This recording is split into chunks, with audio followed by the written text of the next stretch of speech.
Hey I am ദൃശ്യ. So ഞാൻ 25th ഡിസംബറിൽ ഞാനൊരു പടം പോയി കണ്ടു. യെസ്, ഇറ്റ്സ് സർവമായ. First of all I am thanking to the Akhil Sathyan. He's the director of this movie. ഒത്തിരി നന്ദിയുണ്ട്. എനിക്കൊന്ന് വർഷങ്ങൾക്ക് ശേഷം പടത്തിന് ശേഷം ഇങ്ങനെ കാണാൻ പറ്റി. നിവിൻ്റെ കയ്യിൽ കുറച്ച് ഒരു തുറുപ്പ് ചീട്ടുണ്ട്, കുറച്ച് എക്സ്പ്രഷൻസ് ഉണ്ട്. പുള്ളിക്കാരെ നമ്മളങ്ങ് വീഴ്ത്തി കളയും, ചിരിപ്പിച്ച് കളയും. സോ അങ്ങനത്തെ കുറേ സാധനങ്ങൾ ഈ പടത്തിൻ്റെ അകത്തുണ്ട്. Yes, he's back with his comfort genre entertainment area. Nivin Arju Varghese combo as usual നമുക്കറിയാവുന്ന പോലെ തന്നെ സൂപ്പറാണ്. ആൻഡ് ഒന്ന് നിവിൻ പോളിയുടെ കൂടെയുള്ള ഒരു ചേച്ചിയുണ്ട്, റിയ എന്നാണ് തോന്നുന്നു പേര്.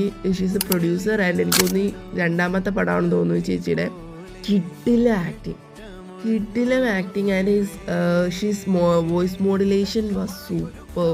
എനിക്ക് തോന്നുന്നു ഇനിയും കുറേ പടം കിട്ടും ഇത് കഴിഞ്ഞതിന് ശേഷം. Just go and watch. അടുത്തുള്ള തിയേറ്ററിൽ പോയി കാണുക, എനിക്ക് അത്രേ പറയുള്ളൂ. ഓക്കെ.